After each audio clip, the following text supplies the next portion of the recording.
धनबाद के श्री गंगा गौशाला कतरास करकेंद्र में 11 दिवसीय गोपाष्टमी महोत्सव अधिवेशन का आयोजन किया गया।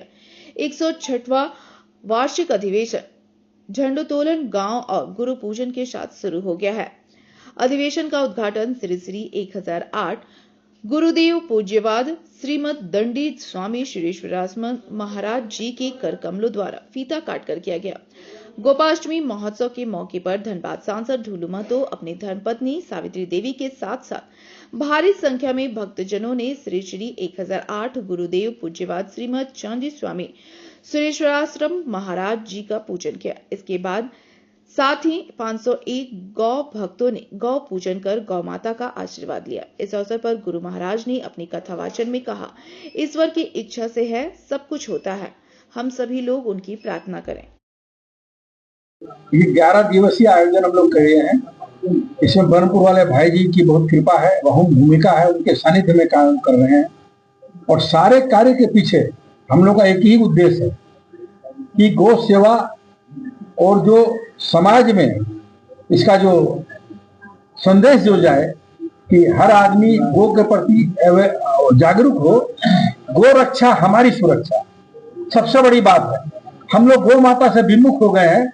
गौशाला का पहला उद्देश्य तो ये है कि गौशाला इतनी सक्षम नहीं है कि वो गायों का पालन कर सके, उतनी दूध की व्यवस्था कर सके, क्योंकि ये तो सब समाज के दान पर चलती है।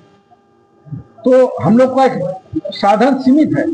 गौशाला एक आप ऐसा कह सकते हैं कि मंदिर है गौ का, लेकिन विशेष रूप से तो आप अनुभव कीजिए तो इसका एक ही उद्देश्य है कि गौ का अवेयरनेस हो, आदमी गौ माता का दूध पिए, गोमूत्र पिए, जिससे गौ के आधारित जो चीजें हैं उसका अपनाए। और इसी के तहत हम लोग जो है 11 दिवसीय आयोजन किए। हम लोग काको मठ के बाबा को बुलाए हैं। इस धरती का सौभाग्य जगेगा, क्योंकि हमारे यहाँ जो आश्रम है, जो काको मठ का आश्रम है, तो उसको भारत के शंकराचार्यों में गिनती आता है। इसका जो आप मठ देख रहे हैं यहाँ पर, ये पेपर से और से सबसे दूर है। ये आंतरिक शक्ति इसकी बहुत ज्यादा है। तो हम लोग को बहुत निवेदन करने से, हम जब से आए 2013 से निवेदन कर रहे हैं, और इस बार हम और अपने आने वाले अध्यक्ष महोदय जो हरीश दोपानिया जी के साथ गए और हमारे गुरु जी का आशीर्वाद मिला, तो उन्होंने हाँ किया, वो आ रहे हैं। तो गुरु पूजन भी हम लोग का सारा जो कार्यक्रम है वो है गौ रक्षा के लिए। सारा कार्यक्रम गुरु पूजन होना है, गो पूजन होना है। हनुमान चालीसा में सारी शक्ति विद्यमान है। वर्तमान कलयुग में हनुमान चालीसा से शक्तिशाली कुछ नहीं है। तो ये गौशाला का परम सौभाग्य है, हम लोगों का सौभाग्य है जो गुरु जी इसमें आ करके 11 दिन रह करके इसमें हनुमान चालीसा कार्यक्रम करवा रहे हैं।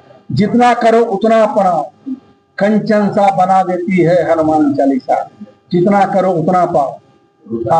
आप अनुभव नहीं कर सकते। हनुमान चालीसा करे तो गरीबी दूर हो सकती है। हनुमान चालीसा पढ़े आपका संकट दूर हो सकता है। हनुमान चालीसा पढ़े आपका भय दूर हो सकता है। हनुमान चालीसा पढ़े तो आपका व्यापार उन्नत हो सकता है। हनुमान चालीसा पढ़े शरीर का कोई रोग नहीं रहेगा, सब रोग मुक्त हो सकते हैं। ये सारा सामूहिक प्रयास। मुख्य बात जो बार बार आप समझना चाह रहे हैं, सबसे मुख्य हनुमान चालीसा ही है।